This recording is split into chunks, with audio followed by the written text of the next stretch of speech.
Attention crew, this is your Captain Caliban speaking. This is a supplemental episode of Enterprising Individuals, where we bring you news and tidbits from the world of Trek, also interviews with special guests, and a few little surprises along the way. Except maybe not too many surprises this week, because I, like you, remain safely and responsibly ensconced at home for the protection of myself and others. Living almost entirely on the internet is not new for me or for probably anybody born after the late 90s, but I feel like I've gone from talented amateur to competing professional now that it's basically the only way to communicate with other people during the pandemic. And I wonder if this is doing anything for the digital competency of the civilian class, if you will, people who didn't do much online pre-COVID. I know that my parents didn't know what a Zoom was in 2019, but now they're setting up group video chats like skilled IT professionals. For me, I hope that this crisis highlights how important it is that the internet remains free and equally open to everyone as a basic right on par with other protected services. I hope that lesson gets learned. The internet is also a place to socialize, to meet people with similar interests, and to learn and share information about those interests. And yeah, I guess that extends to, Gundam, but I was thinking more about the subject of fitness. The internet has come a long way since the bodybuilding.com forums, and thank God, do not go to the bodybuilding.com forums. People of every fitness level are forming groups, sharing their progress, uploading their data, their runs and workout routines, and maybe most importantly, they're supporting each other. One of the best ways to maintain a healthy habit is to let other people, your friends and family, know what you're trying to accomplish, and that extends to online friends and acquaintances as well. There's been a proliferation of fitness and health-related groups on social media. I'm a member of a few, and of course, smartphones and devices have become great aids in achieving your fitness goals. My fitness goals suck. Let me start over. My fitness journey has always been a complicated one. I was never like a team athlete in high school. I did play some solo sports. I was a runner. I was on the tennis team. But I was also a nerd and a video game addict, so it was even money whether I'd be on the court or on the couch. And I discovered weightlifting in junior high, and I just kind of kept at it into my adulthood. And though I never became Conan the Barbarian, I just liked how it made me feel. It probably counteracted all those video game couch hours. But you know how it is. When you don't have somebody blowing a whistle at you or yelling at you to get off the couch, unless you're really committed to activity or you're part of some kind of organized group, it gets really easy to turn up the video games and turn down the running, the biking, the lifting, what have you. For myself, I kind of go in waves. I'll gain some weight, I'll feel bad about myself, I'll start some kind of routine, which I'll keep up for 12, maybe 18 months if I'm lucky. I'll feel really good, but not really appreciate why I'm feeling good. And then I get busy or tired, and I leave it off and don't do anything until I gain a lot of weight again. It's cyclical. It's nothing too out of the ordinary. And in fact, I was planning a big 2020 turnaround. I was planning to get back to the gym, change a lot of my habits, but I don't have to tell you what happened to that plan. I'm typing this from a throne of empty ice cream buckets. My problem vis-a-vis achieving and maintaining my goals, especially when I'm stuck at home, my problem is twofold as I see it. One, I have no access to dumbbells, Stairmasters, the gym, any kind of machinery. Now, I've got an old exercise bike at home, but the thrill is gone there. And number two, I'm doing it all myself, and I don't have any trainers. I'm on one of those Facebook fitness groups I mentioned, but I don't post much in them. I'm my only cheerleader. I'm the only person I can turn to when I hit a wall, and I'm the one that wants to play all the video games. I can't be trusted. Well, problem part one is solved by a book like Body by Starfleet, the new fitness manual by author Robb Pearlman. Body by Starfleet is a fully illustrated guide to practical and actually doable exercises for both the gym and the home. Rob worked with a certified trainer to put the book together, and it provides a Star Trek-themed entry into the world of fitness for both the beginner and the expert.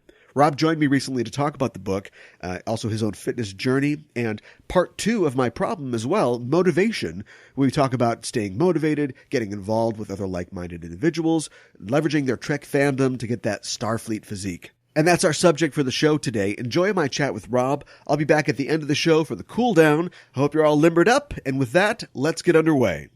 My guest on the show today is Robb Pearlman. Robb is the author of over 30 books for both children and adults. He's also a frequent commentator on pop culture topics for radio, TV, and the web, and he serves on the advisory board of the Masters in Publishing program at Pace University.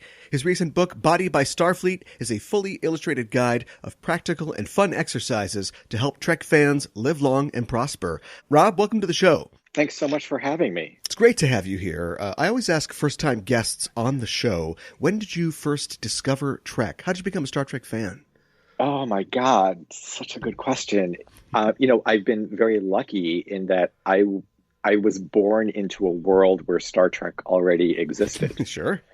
How lucky for me. Yeah. I was born in the 70s, so it was always on in syndication. Yeah. In our living rooms, like after school and then on the weekends. And, when Star Wars came out, that was a big deal for me, a kid in the 70s.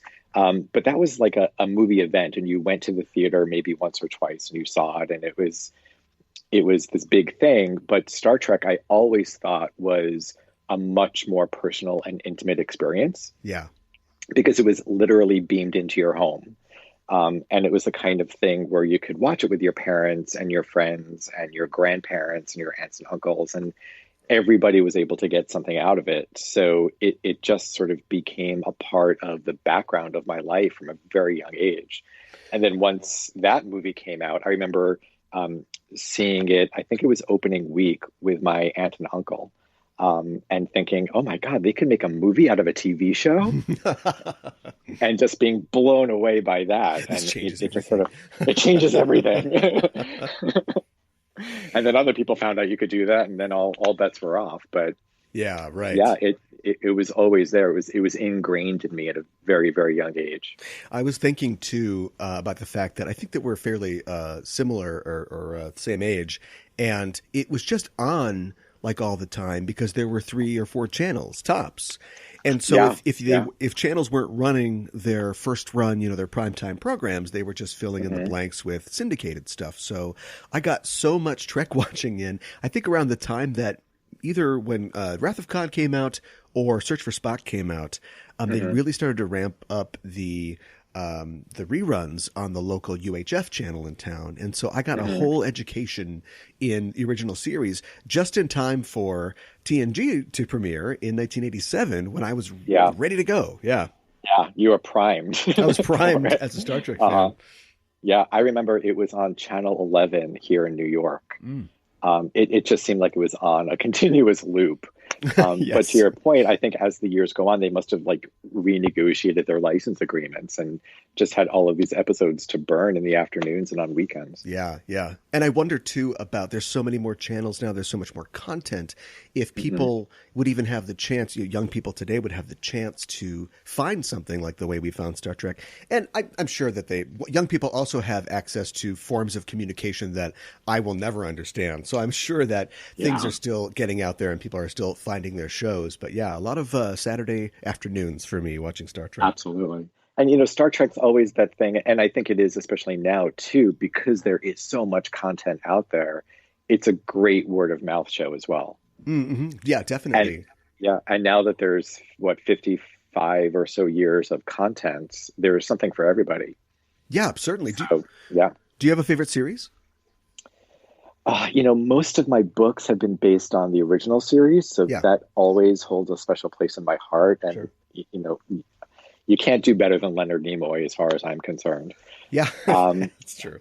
But, and I was a TNG guy for a really long time, but I've recently really rediscovered Voyager.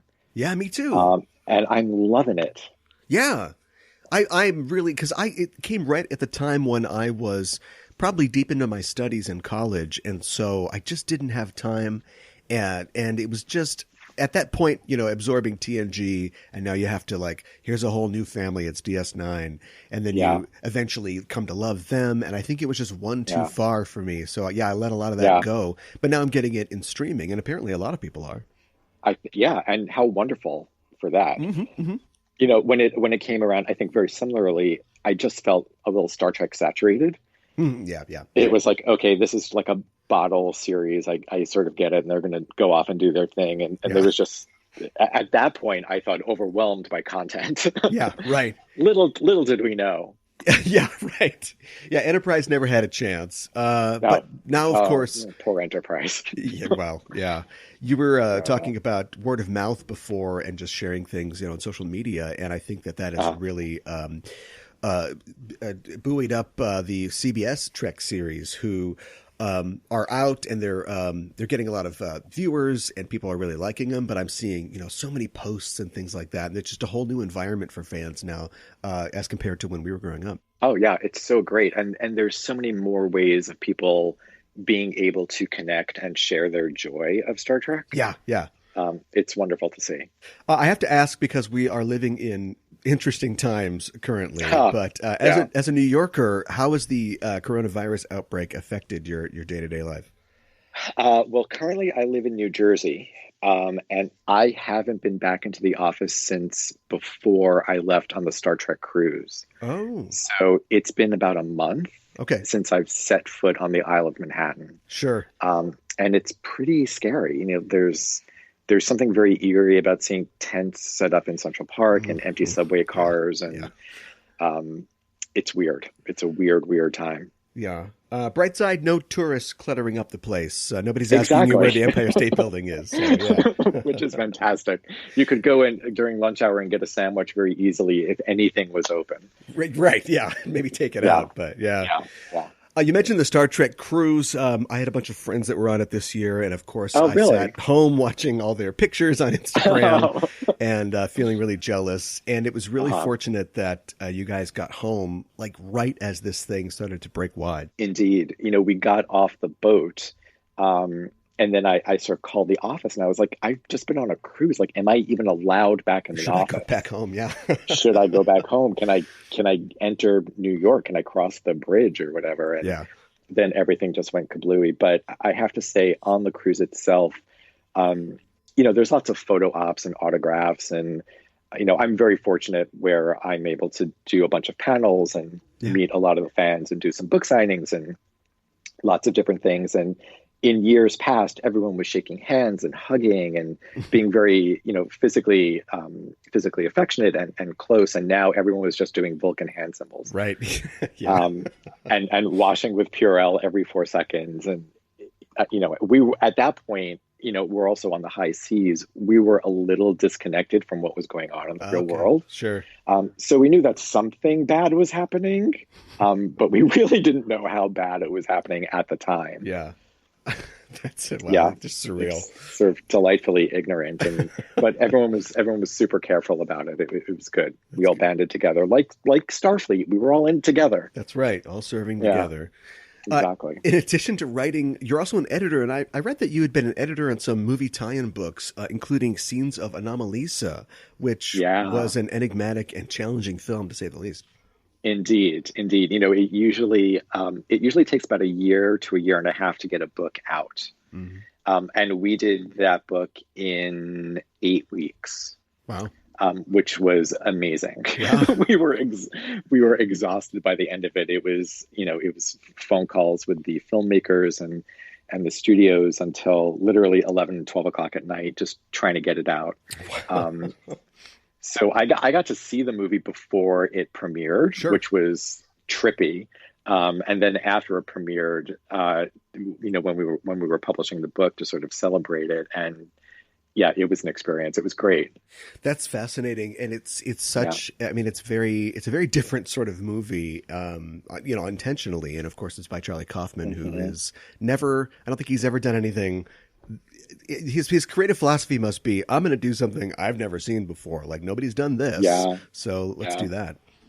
It was great. And Charlie was pretty involved in the book itself. Really? Wow. So it feels like a Charlie Kaufman book. Yeah. Which was great. You've also written a wealth of books on various topics for both kids and adults, everything from Passover to Skeletor. I would imagine that writing for adults is a little more complex than writing for kids, or are they not all that different? They're not all that different, really. I think you really have to figure out who the audience is and what you want to say. Yeah. and the easiest and most entertaining way to say it. The picture books I do for kids, they may only be 24 pages long with 500 words in it. But that initial manuscript could be a couple of thousand words with lots of different art notes and trying to figure out, okay, this is funny for me. Is this going to be funny for a 3-year-old or a 4-year-old? Yeah. And is this the right word to use? Are kids, are they going to be able to sound out this word? Is this word too long? Is it too descriptive? Yeah. Really just sort of getting down to the core of what the story is, and then working really intimately with the illustrator to make sure that the words and the illustrations are working together to become more than the sum of its parts. Yeah, right. Which is a fascinating experience, because when you're working with a good illustrator who gets what you're trying to do, they can just elevate it to places you never thought before. That's really great. And then, for adults, again, depending on what it is, the Rick and Morty book I wrote is kind of different than the Star Trek book I wrote, which is different than the I Adulted book I wrote. So it's really just trying to figure out the best way to convey the reason for this book existing in the world. Okay, sure. And, the books I do are, they're not really hard literature by any stretch of the imagination. Right. I want to give people a laugh or give them some escape from the misery that everything is going through right now. Yeah. So I'm trying to think of the funniest, most pleasant way to frame things. And that's where working with really good editors come in. Yeah. Because I could think something is hilarious, but it could be an inside joke that I've had with myself. Yeah. And then they're like, what purple monkey dishwasher? What are you talking about? And I'm like, oh, right. Yeah, of course. Yeah. Yeah. Not everybody knows the joke I had with my, high school friend or something. Yeah. Yeah. And, because I work with a lot of properties that are owned by other people, like Star Trek or, Rick and Morty or other things, you've got to make it true to that property. Yeah, so you always try to imbue a little bit of that voice in it. So the Bob Ross books I write are very different sounding and feeling than the Rick and Morty books, than the Star Trek books. And sometimes the actual physical aspects of the book, the page count or the trim size, that's different too. But it's great. I'm a pop culture and a book guy, so it's my dream job. Yeah. My only editor is my listeners, so I definitely find out a little bit later if that joke didn't land or whatever, if it's too inside or whatever it is. The adult and the child sort of fuse or collide in one of your books, which I really want to get this book. It's called Pet This Effing PG-13 Show Puppy. Pet This Effing Puppy. Yes. What's the concept behind that? I realized last year that the world was on fire, and that people, and that people needed some sort of way to calm the F down, if I may be so bold. Sure. And the one thing that always calms me down is petting my puppy Oscar. Okay. And I, that asthma thing that's going on, like when people whisper into microphones or tap. Yeah. I was fascinated by that, the physical and emotional reactions that people were getting to that trend that was going on. And I thought, well, how can we translate that into a book form? And then I thought, well, kids have touch and feel books. Why can't there be a touch and feel book for grownups? Right. So I combined asthma with my dog Oscar, and I got Pet This Effing Puppy. So you can pet the puppy, you can curl up in a blanket, you can sniff the roses. There's something for everybody in the book. Yeah, I think that sounds great. Yeah. You've got several Star Trek books to your name, The Wit and Wisdom of Star Trek, Fun with Kirk and Spock, Search for Spock, and the Redshirt's Little Book of Doom.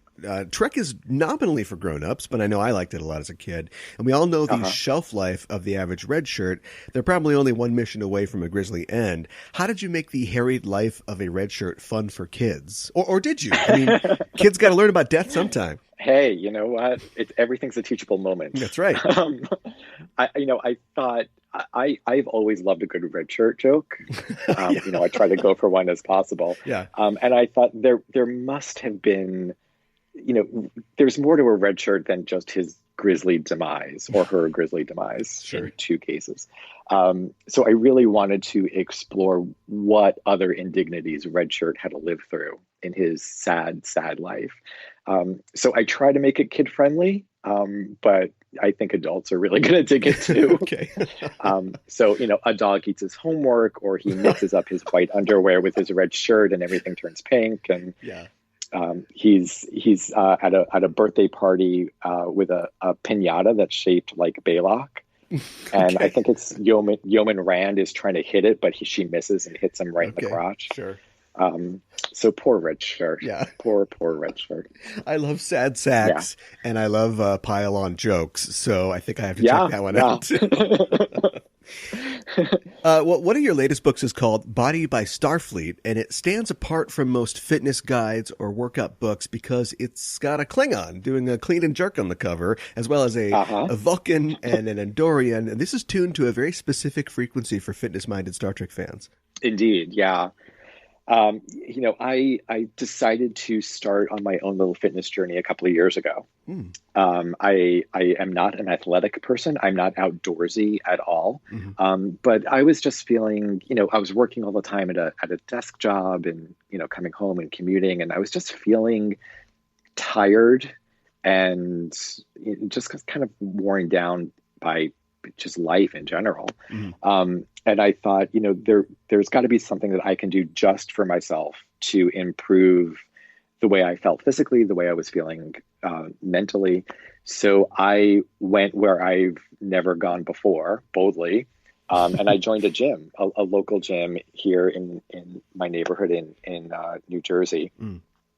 And I met this guy, Chris Tutela, who runs the gym. He's a really great guy.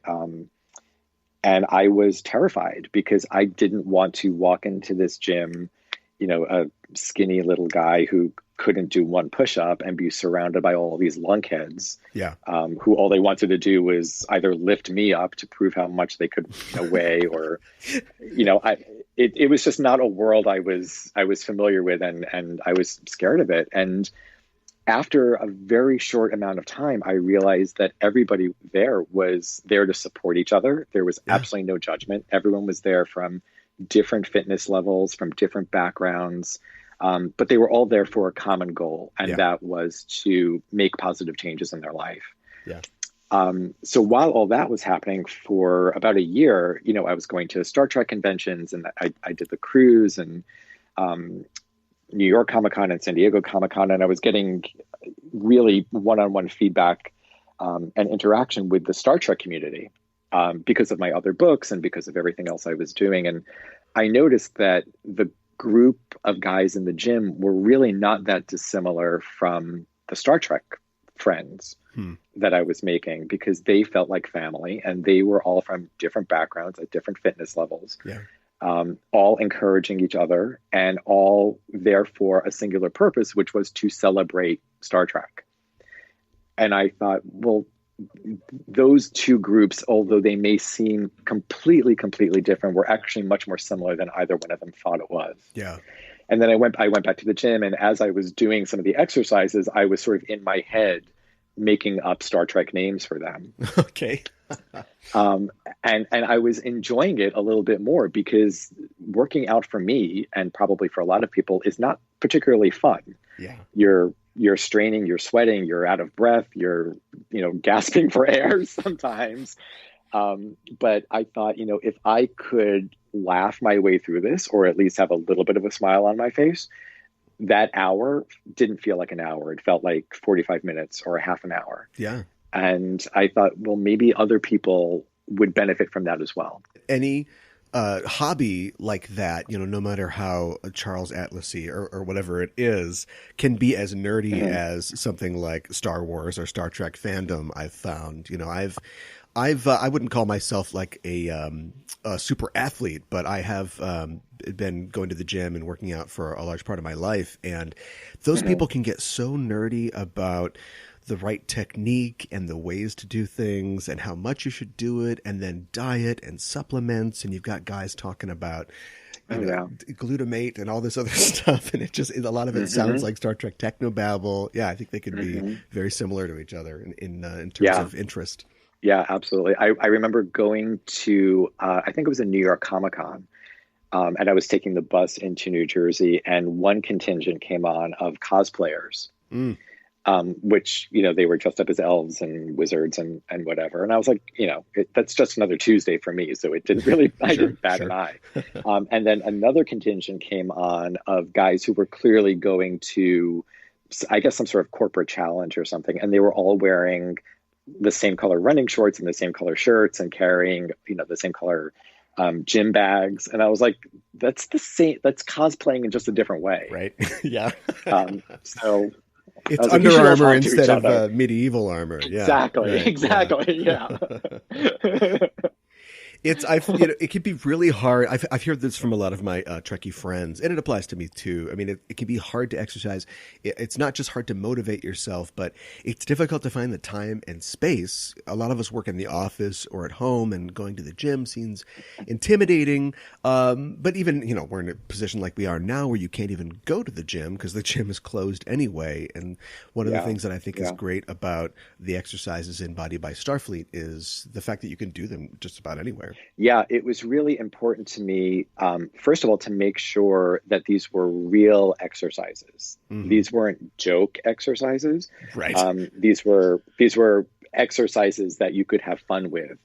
So that was one part. And the other part, and I really worked very closely with Chris Tutela on the step-by-steps of each of these exercises. I was very aware that the people who were going to be buying this book, including myself, were of different abilities, different physical fitness levels. And I wanted to make it as accessible to as many people as humanly possible. Mm-hmm. So I think in the book, we say that really the only thing you need is standard gravity, sure. But they could be done. All these exercises could be done everywhere. And I'd say probably about 80 to 85% of the exercises don't require any sort of equipment at all. And the ones that do require equipment, it's maybe an exercise bench or some sort of sturdy chair or some resistance bands.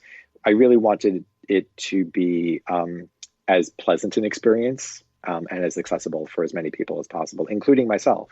So when things like this happen in the world where you can't go to a gym and, use the gigantic $billion machines that are everywhere, you could. What gym do you go to? I go to fancy places. Yeah, I guess. I'm just rolling in this Star Trek money, so I can afford anything. So if you have some steps or just an exercise mat and just your own body weight, and then you could adjust it to your own fitness level. If you don't think you're going to be able to do a standard push-up, there's ways of working around that to work your way up to it. The whole book is not about being the strongest or the skinniest or the fastest. Sure. It's just making positive steps in your life, and maybe that will have a ripple effect and affect more change. Yeah, that's really important, I think. I ran into a huge roadblock myself because one of my New Year's resolutions was to try to get into better shape. And, I started going to the gym in January, and then right near the end of January is when the rumors started flying around about coronavirus. And I thought, should I even be going to the gym? And came home and, I could have pressed on with exercises like the ones in your book, but it just became, maybe I'll just sit on the couch. I have a lot of work to do. Yeah, I've been saying there's no calories in quarantine. Oh, there you go. Which is probably not the best motto. Yeah. Speaking of, a little inside, but I think I understand what it means. Yeah. But, if you're constantly depriving yourself, it's okay to cheat every once in a while. If you're in a constant state of deprivation, you're just going to be miserable all the time. Oh, definitely. Yeah, and you can give yourself those little indulgences. I love the idea of Body by Starfleet and applying the Federation's ideals about self-improvement to your own life. I know for myself and many of my friends, we often ask ourselves what Captain Picard would do if he was in our shoes. And it's usually the hard but right choice. And I love the idea of making the right choices and taking care of yourself and living healthy, which obviously Captain Picard would do. I mean, have you seen that guy? He fences and he's got guns. Have you seen him in a short sleeve shirt? He's got huge guns. Yeah, I'm not worried about Picard. He's fine. Yeah. Even 90-year-old Picard, he's fine. Yeah, he's doing pretty good too. Yeah. I'm sure that you mentioned this in the book, but friends and family can really help you in your fitness journey as well. And I found that finding friends online can be really helpful. I've seen more than a few Star Trek related fitness groups like on Facebook and Twitter with people encouraging each other. And I know that sometimes when I don't want to go to the gym and my girlfriend doesn't want to go either, it can turn into like a Netflix and Domino's night. But sometimes like a total stranger, a relative stranger or an online acquaintance can be a real motivator for you. They're not getting any pizza out of the deal. They just want to see you put the work in and meet your goals just like they want to. Yeah, I think I think there's a lot to be said for accountability for other people. So when you widen your circle and you're sharing your journey with other people, that allows for you to encourage them to meet their goals and for them to encourage you. In fact, there's a Facebook group and a Twitter group, both called Body by Starfleet, where, all these people from all around the country, maybe even all around the world, their purpose is just to band together and encourage each other and be kind to each other. There is no judgment at all. Sometimes people share their struggles, which are completely valid. Right. But, when you build a community of like-minded people around yourself, you've created your own, and I hate to use the word safe space, but that's what it is. Well, sure. You're allowed to be yourself. You're allowed to be as nerdy as you want to be. And you're allowed to be as honest with your own needs and goals as is welcomed. And I think that's incredible. And I think if you're surrounding yourself with people who are not acknowledging what you're going through or dismissing it, I think that could be a little toxic, because it's so much easier to do nothing, and it's so much easier to give into pessimism than it is to, try to do a little bit better. And I'm not saying change your life overnight. No. Just take the stairs, drink a little bit less soda. I mean, that's what I did. Yeah. And sometimes I'm going to admit I take the elevator more than I should. But that's okay. I'm still taking the stairs, and it's just little steps. And when you're with people in the same boat, it just makes it better. And that's what Starfleet's all about, really. You're all in it together. You're all trying to get the best out of each other. Yeah. Star Trek fans can be some of the most supportive people I've ever seen online, unless you're arguing about what's the best series or captain, and then it's Red Alert and Shields Up. But otherwise... Yeah, that's dangerous. Or what's not real Star Trek. I love that. Yeah, that too. But I found a lot of support in people online. And speaking of friends and or relative strangers, a friend of mine runs a local yoga studio, and she's doing a virtual class this weekend centering on exercises from Body by Starfleet. So even if people are cooped up at home, because you can't get to your gym, there's a lot of online options available and virtual classes to stay fit during quarantine. Yeah, absolutely. And if you can't find one, start one on your own. Yeah, sure.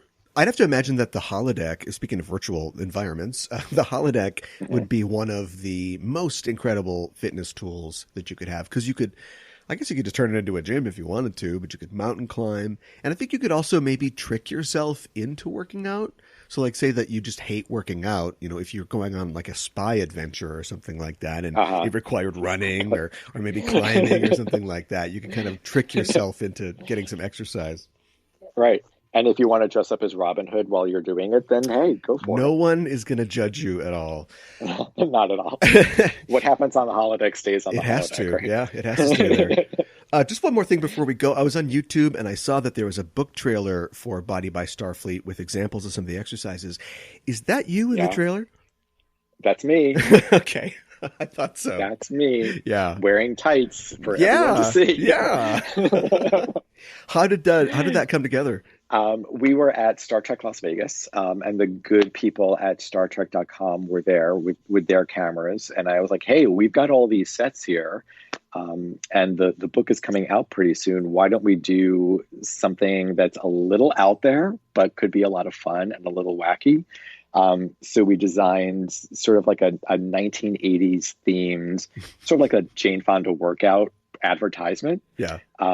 Where I and my friend Victoria go around to all of the different sets that have been recreated and do some of the exercises. That's great. It's a lot. It was a lot of fun. It was a lot of fun. It looks like it was. Yeah.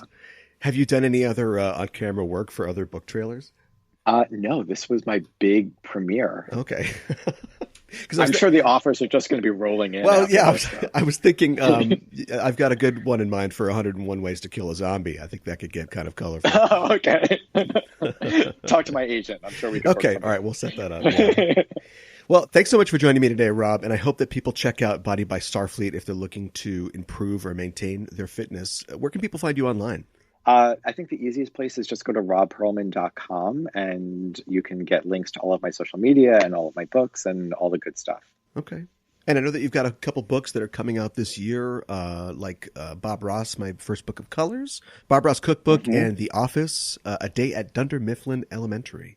Yeah, it's a children's picture book based on The Office. I'm very excited about it. Blows my mind. Yeah, I think this is something that I think we've all wanted for a long time. So. Well, here you go. My gift to you. Well, you can get that and Body by Starfleet wherever books are sold. Thanks again, Rob. Thank you so much for having me. I appreciate it. Thanks again to Rob for coming on the show to talk about Star Trek and fitness, and Charlie Kaufman. You never know where that guy's going to pop up. Go to robbpearlman.com for more info about Rob's work and some of the other books that we discussed. And if you want to get your hands on Body by Starfleet, you can do that. It's out now and available wherever you get books, like Amazon. I'll include an Amazon link to Body by Starfleet in the show notes if you want to buy it. When you make purchases on Amazon through the links that we provide, or by clicking on our Shop Amazon banner on enterprisingindividuals.com to get to Amazon.com, a small percentage of the purchase price of your transaction comes back to us at no extra cost to you, and it helps keep the Warp Core lit here at the show. And that counts for anything that you buy on Amazon, not just Star Trek stuff. In fact, you can bookmark that banner, and when you click through to Amazon that way, whatever you buy, quarantine supplies, food, applesauce, the same deal applies. It's a great way to help support the show. Anytime you shop on Amazon.com, click through our banner or through your bookmark or our saved links and shop away. And maybe you're saying, I've already got Body by Starfleet and I'm shredded like a bag of lettuce. To which I would say, hey, spot me, bro, but do it from 6 feet away. But I would also say, if you like what you hear on Enterprising Individuals and you want to support the show, why not head to our Patreon page at patreon.com/EISTPOD. It's there that you can sign up to be a crew member for the show, and you can get access to exclusive subscriber content like our live episodes, my DS9 and Voyager rewatch recaps, extended interviews from show guests containing off-topic discussions and outtakes, and more. Just head to patreon.com/EISTPod. Anyone can join our crew, ectomorph, endomorph, or polymorph. All are welcome at patreon.com/EISTPod. And as always, the best way to support the show is to tell a friend. Anything you contribute to the show will be appreciated and will help keep us flying. Thanks. And that's it for this supplemental episode of Enterprising Individuals. If you're an Apple Podcasts listener and you haven't yet, why not look us up on Apple Podcasts and make sure that you're subscribed to the show. Also, write us a little review if the spirit moves you, and give us a rating at the very least. We'd appreciate it. If you're not an Apple Podcast listener, you can still subscribe to the show on Google Play or Stitcher or wherever you get our show from. And if you leave positive comments and ratings and reviews on those platforms as well, we would be eternally grateful. Next week on Enterprising Individuals, any song worth recording is worth recording again, as evidenced by the many covers of classic hits that breathe new life into old standards. There's nothing particularly original about a boy falling in love with a girl, but when the boy is a hologram and the girl is a cyborg, it's a different tune entirely. New York Times bestselling author David R. George III returns to the show next week to discuss an episode of Star Trek Voyager that turns an old chestnut into a new melody of melancholy and romance. It's Someone to Watch Over Me, next time on Enterprising Individuals. And until then, I'm your Captain Caliban, signing off and saying live long and prosper.